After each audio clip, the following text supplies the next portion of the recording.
Hello, I'm Dr. David Pendergrass. I'm here with my good friend Brandon, and Brandon has some questions. He leads FCA.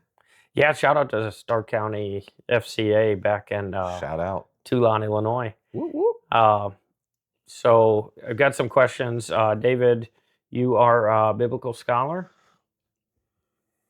You're like a dude that knows stuff. Well, yeah. So what's your credentials? What's your Professionally, I'm not. background? I'm not a full-time professor right now, but Of a scholar course, in the no. sense of having the credentials, yes. Yeah. So I have a Bachelor of Arts. I'm almost a double major in music. I did that for 3 years, vocal performance, but then I switched to religious studies. So my undergraduate technically is religious studies, but it's almost a full double major. And then I received a Master's of Divinity in what's called Pastoral Studies, which is like biblical studies and languages. And I had a minor of pastoral counseling.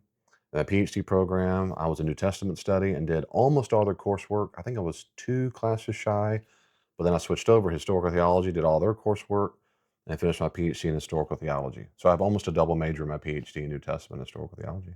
Nice, nice. That's So quick, and maybe that's too quick to say, but yeah, so sorry. you've taken a few classes. Few classes. I was in school for 12 years after high school. My goodness, So 12 years through elementary, high school, and then 12 more years, could have been a surgeon, and the then money, but so much more but wording. anyway. That's just It, depressing. but beyond that, beyond being intelligent, been a good friend of mine, like a mentor to me. So I wanted to kind of do something special for the kids at FCA back in Stark County and just ask a couple questions. 'Cause my heart is with the teens. It's with Mhm, the mhm, high school. Is such a difficult time, mhm. And and he I means that, by the way. I know he means it. absolutely, yeah, no, I mean, Yeah, I think a lot of times high school can be just brushed away and say like it's not that important. Once you get to adulthood, then you can start right, right. growing and learning. But I think high school is such a such a difficult time, um, and I think it's one of the most difficult atmospheres Mhm. to be a Christian in, Yes, I agree. to be a follower of Jesus. So I wanted to ask you first, how would, like a disciple of Jesus in high school, how would you address bullying? Mm. Just flat out bullying in general, because it exists, it's happening.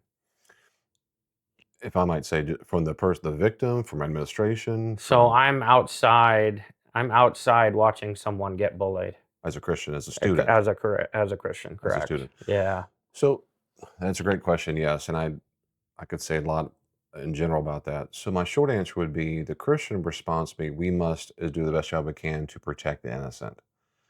But we do so as much as possible by avoiding the situation or getting out of it, not by harm. So Jesus was very explicit about this. For example, Matthew 5 through 7, but Matthew 5, when he talks about vengeance and other places, he says, he gives multiple, I think, if I remember correctly, it was 4 different examples where a person in his culture and time would have been shamed or harmed. And he said, how do I respond in a way that is not the same? It's not retributive justice. So, for example, he says, if a Roman guard throws his backpack on you for a walk a mile, you walk another mile.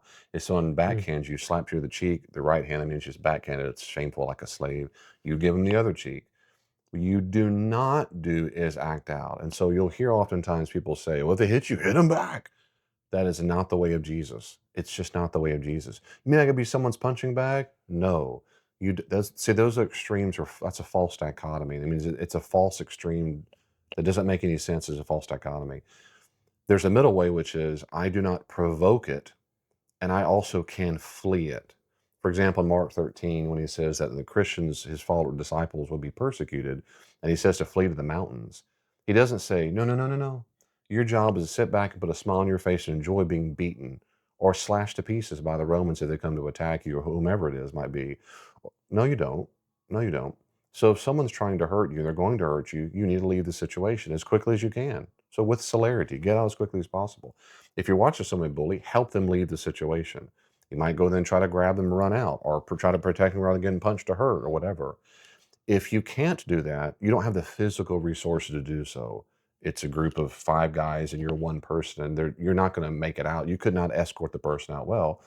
Then you can try to say stop and scream or get some authority figures you can as quickly as possible. You go get help.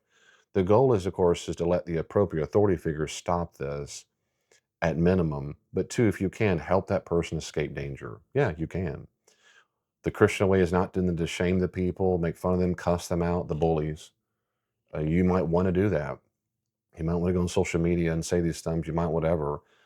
But you need to let the authority figures know what happened, especially if there's video evidence for it or physical evidence. Go right away. Guarantee it's on video. And you have to. You say you don't have. Well, morally you do because they need to suffer the consequences. People who are bullies need the consequences to grow up. So you're actually loving them by helping them mature, by allowing them to suffer the natural consequences of this evil behavior. That's how God designed boundaries and consequences. That's a very healthy thing. You're not being the police officers or the executioner. You're letting the appropriate authorities do so. And that's the Christian way to do it. And of That's a course, great answer. on an emotional level, you need to process it. It's traumatizing just to watch someone get bullied. I was bullied a lot. I was made fun of a lot by being red hair and pale skin. A lot. Freckles, people you didn't say, but people make fun of freckles all the time, how pale my skin is. I to this very day right now when I'm filming things like this, I have to change the lighting just right because my skin is so fair. I'm still thinking sometimes as a child I was made fun of so much. So it's a real phenomenon. So when you go through bullying yourself, you need to process that, talk to counselors, Christian counselors. It's real. You don't stuff it. It is traumatizing to go through it. It's traumatizing to watch it. I was at the state fair in Mississippi as a kid. I watched these people get two, three guys get. The guy was going to start punching, kicking. I Mm. just bought a piece of pizza. I was so hungry. We're heading home. I look over all of a sudden. I thought, like, is this really happening? He was punching, kicking. I'd never seen a fight like that up front, and I still remember. And I don't know. I was a kid. I must have been 7, 8, 9 years old, maybe. And I'm nearly 50, and I remember like it happened yesterday. I was traumatizing to watch. This is not a movie. Someone's just forcing, they're punching and kicking. I mean, the guys fell down. I got so nauseous I could have vomited. I couldn't eat that pizza. He's like my brother Steve. Oh, you did? I was so nauseous. My point is just watching it, being exposed to that. And little footnote, I know we've talked. A lot of you have experienced not just trauma at school watching bullying, you experience it at home. Mhm. You've seen moms and dads beat up, you've seen siblings, you've seen it. It is traumatizing. And we can talk about trauma if you want to. The point is you need to do everything you can to get out of it and to help people who are in it get out of it, which you everything you can. You may not have the resources, the time, the energy, but you need to try your best to help people escape it and let God judge them through authority figures. And if authority figures don't get them, God will judge them in the end. One of the most difficult situations I could think of is, like, if the bully happens to be also, like, a really popular person or Yeah. maybe a good friend of yours. Yeah. How do you stand up to that? I mean, it's My first tip is avoid them. I used to avoid bullies. And that's not cowardice, that's avoiding. You do not need to expose yourself to danger without reasonable cause. You don't. You just don't. If every time I saw Brandon, if 50% of the time he slapped me for no reason, mm, I would be wise to avoid getting within arm's reach of Brandon. That's not 50% is too much, yeah. 50%, 10, 30% maybe. Yeah. It would not be cowardice. That's wisdom. That's maturity to say, nope, it's likely Brandon's going to slap me. I love myself and I have physical boundaries, and you are violating those physical boundaries. I wish he wouldn't do it, but since I cannot make him stop, I will avoid his presence or I'll back up when he gets close to me. That's the same thing about a bully at school. If you know they're going to hang out at that place and you can go another way, go a different route. If you can't avoid that exact spot, go through quickly, go at different times. You don't have to do it. You don't have to be around as much as possible. If there's no way around it, you need to tell authority figures. That kid, more often than that kid right there, always tries to trip me or hurt me or whatever, and I'm stuck in this period. Is there anything else we can do? Tell parents if you have parents or caretaker. Go talk to the principal, go talk to teachers at all, and say, this person is, use the vocabulary. This person is threatening me. They're saying they're cussing me out when I pass by. That's threatening, intimidating language. That stuff is by definition emotional abuse. And it's hard to do this when you have a low self-esteem, but that's why a good caretaker will help you. You need to, of course, advocate for yourself. It is not okay for you to do that. But the Jesus way is that I don't punish you because you're sinning. I just avoid it. And if someone asks me about it, I go, especially then I would say what they're doing is wicked. But I don't wait to be asked when it comes to authority figures. I go tell them that person is doing something that's harming me, potentially could really harm me, and I need support. I need an advocate with me. And that's what's supposed to happen if they have it. In But even theory, in yeah. theory, even if I have caretakers, supposed to have schools doing it. And if no one does it, I would go to social media, something. Maybe I went social, depending on what it is. But you've got to advocate for yourself to some degree, but avoiding it, not paying them back. Karate Kid, maybe before your time, that was my No, yeah, first yeah. movie at the movie theater. Do not do what Ralph Macchio did. Do not do that. You don't go there and turn the water hose on when the skeleton. You don't poke the bear because they got at you. That's not the Christian way. Now, in the movie, Ralph's a pagan, I guess, but that's not the Christian way. But we also don't, pick sides, right? So a lot of times with a bullying situation, we feel like we have to pick a side.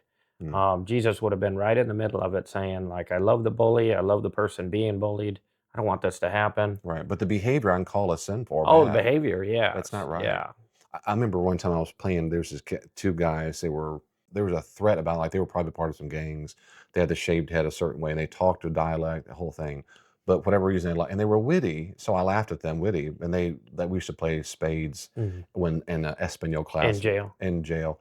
And we did a long night of party. And when it was like, she goes, "Okay, we had 10 minutes, y'all do whatever you want. We play spades here." And they would be like, "Padow," being silly, and I would laugh, but they bullied the snot of this guy he was in class, he was older.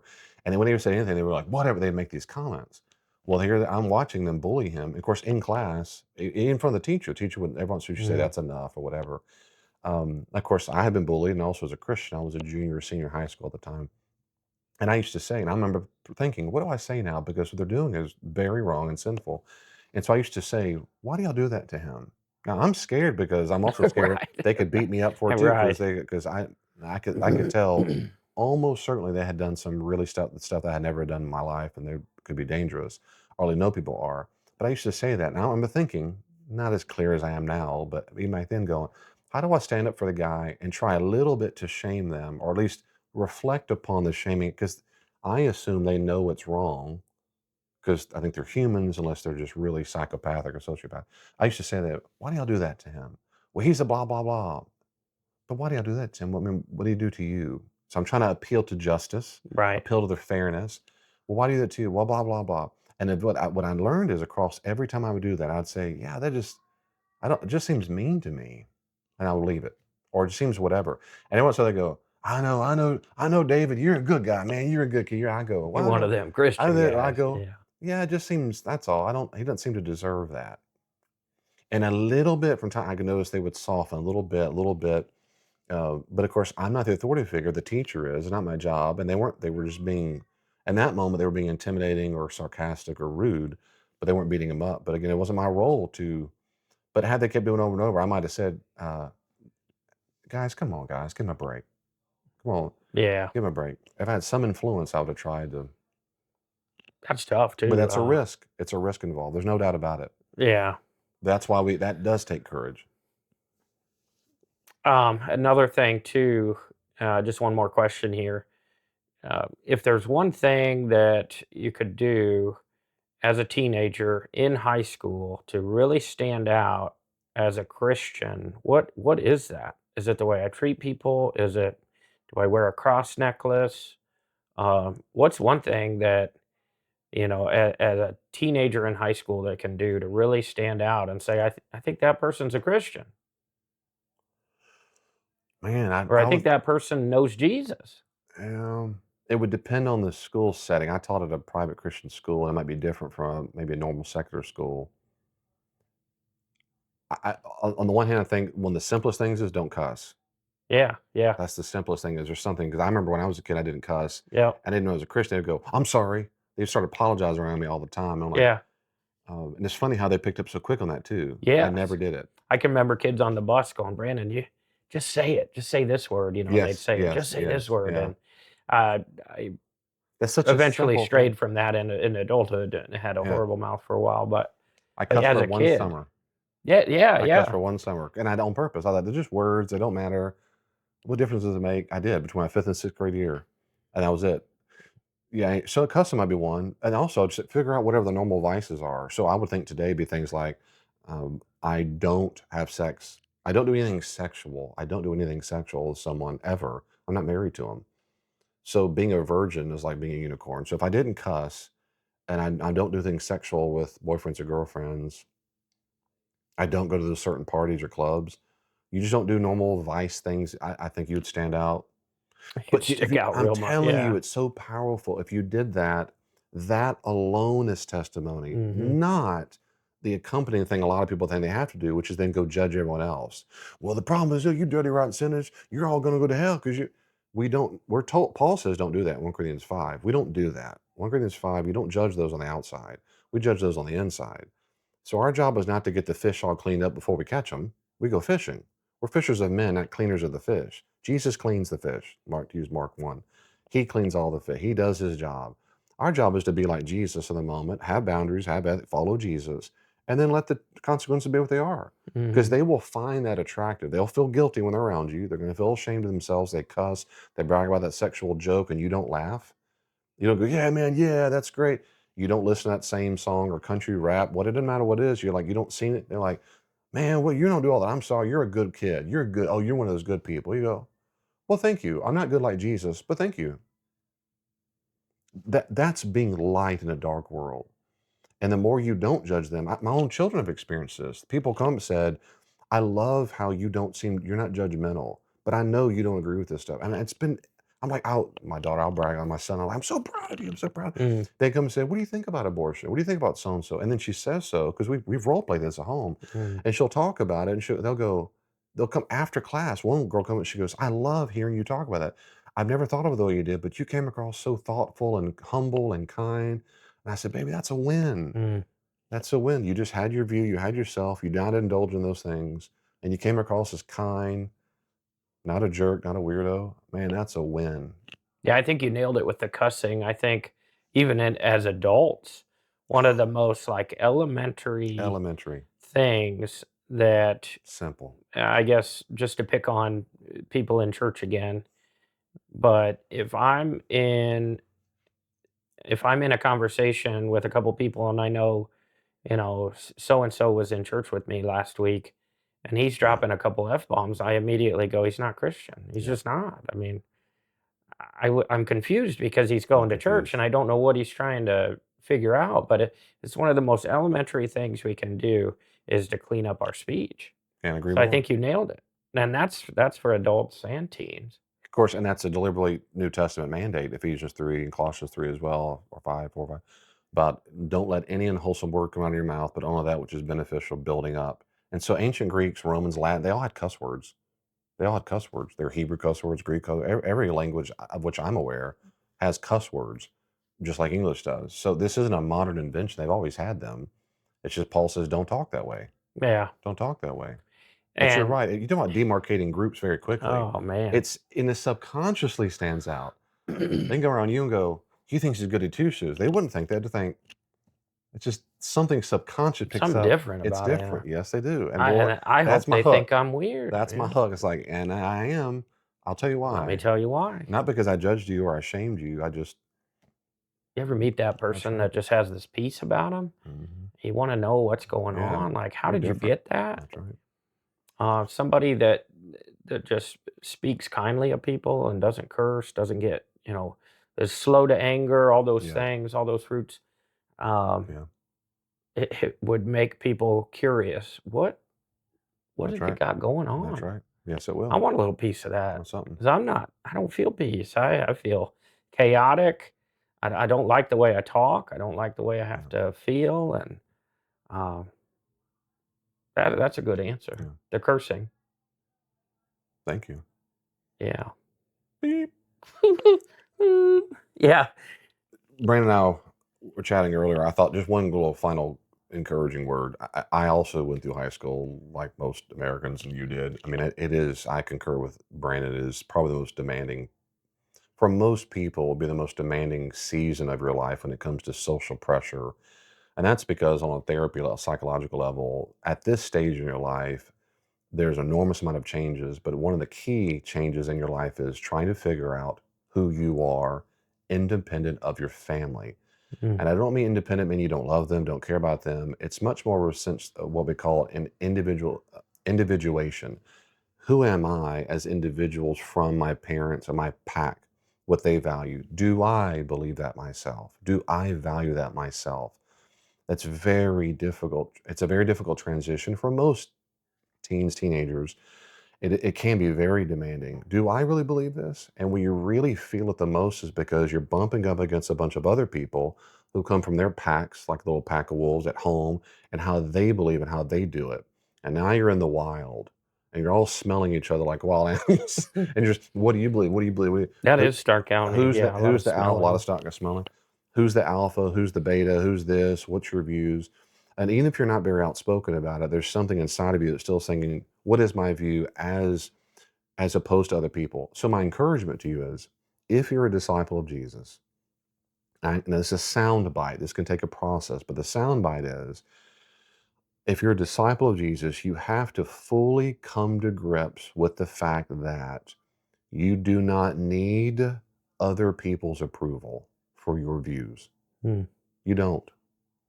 Now, part of you might go, "Yeah, I do. Yeah, I do. I'll die if I don't have. If I'm not popular. If I'm not accepted in that peer group, who would I be? I'll be all alone. I'll be that one loser, that one stupid loser weirdo who never has." There might be a panic there, but the truth is, the cognitive, rational truth is, you do not need them because they are not your Lord Jesus. They're not your parent. The only approval you do need, literally need, is Jesus's. Now, that's for every human, but certainly for a disciple of Jesus. So come to grips with the fact in life that I don't need their approval. It will take away almost all of your anxiety and interactions with people. If you go into an interaction with a peer group or a person in that classroom, the cafeteria, whatever, and you're going, I don't need them to like me. I don't need anything from that person. I don't need anything besides maybe physical safety. Don't stab me with a pencil or something. But I don't need you to like me. I don't need your approval. I don't need you to agree with me that Jesus is the only way, or that you shouldn't have sex when you're not married, or you shouldn't cuss, or whatever. I don't need you to agree with me. I don't need anything from you. You don't have anything I'm trying to get from you. And when that happens, all their power is stripped of them. There's only one person I'm trying to need something from. That's Jesus, because he died for my sins, rose from the dead. I'm going to see him face to face. He's my chief authority, and that other kid in class is not. Kid on the football team is not. If that really settles in your soul and mind for the rest of your life, it will free you from so many stressful nights, distressing decisions, and also, frankly, just bad, stupid choices just because of quote peer pressure. It falls away. And you would say, I want them to like me. Humans want people. Sure, we do. We want it, but I don't need it. I want to get along with the people in theater group. I want to get along with them, but I don't need to. I want to have friends. We have some, but if I don't, that'll be disappointing. I'll grieve that loss, but I don't need it.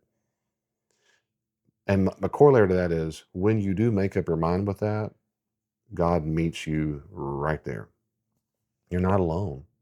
The Holy Spirit will give you the courage you need to stand up for what is right, for righteousness' sake. You will be, Jesus said this, you will be insulted for his name. Go back to Matthew 5 and read it again over and over. Read Luke 6, 6 and 11. Read all this. You have to love your enemy, but he says, blessed are you when you're persecuted and insulted for my name's sake. Hmm. Blessed are you, and you want his blessing. You need his blessing, not Sue and Bob and Tim and the coach and the football player. You don't. And so there's real comfort to be had by being courageous for Jesus, because he's right there with you, and he'll fill you up with a sense of, I did the right thing. You'll sleep better at night. You won't regret it. You'll never make excuses for doing the right thing. You'll never sit at nighttime and going, "Oh, I did the right thing. Why did I? You just go, it's the right thing. You might feel sad because you're not invited to the parties. You might feel sad because certain people who said they were your friend stop being your friend when they find out you don't do blank. And that's sad. There's a real loss there. There's a real loss. You process your feelings, but you don't change your allegiance ever. If you do, you're not a disciple of Jesus. You were a fake. You were a phony. You thought you were, but you'll really know if you're a disciple of Jesus when you risk exclusion and pain and suffering and you stay with him anyway. Then you'll know. And he says, and great is your reward in heaven. Phew. That's what I want. That's what I need. So I just want to encourage you, don't give up, but make up your mind who you're going to follow. Amen. You too, man. Well, yeah, thank you, Dr. David. Um, you were obviously speaking to adults there, so now speak to That's right. the students. But really, Amen. thank you for your time, Amen. and um, appreciate it. Yeah, yeah. And of course, we're always praying for students, Yes, kids, yes, um, things like that. And yes. Don't give up. yeah.